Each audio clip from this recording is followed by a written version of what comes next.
put the war in Afghanistan in context, the fact that it was in planning and in operation well before 9/11, as was the war against Iraq, that these are not responses to 9/11 by any stretch of the imagination.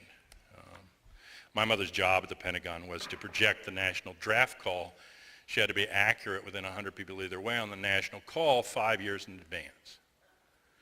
And they would tell her how many people would die if there was a conflict. And I asked her when she retired, when did they tell you they would escalate in Vietnam? She told me for the first time in her career in April of 1963, she was told to reverse her projections. Never had happened before. She'd been doing it since the 40s. Because on orders from the White House, which means Kennedy, they wanted a full withdrawal of all American troops from Vietnam by the end of 1964. So she changed those figures, and then I asked her, when did they escalate in Vietnam? When did they reverse that? She said, late November. I said, the last week in November, because Kennedy's dead on the 22nd.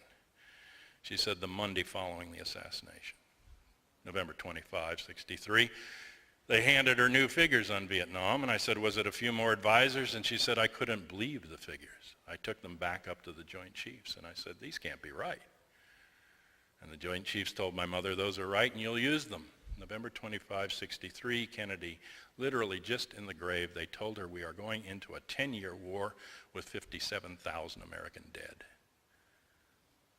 If you don't think they know where they're going, I do know that they know where they're going. And when they tell me after September 11th they're going into a war that won't end in my lifetime with 60 countries, you better listen up.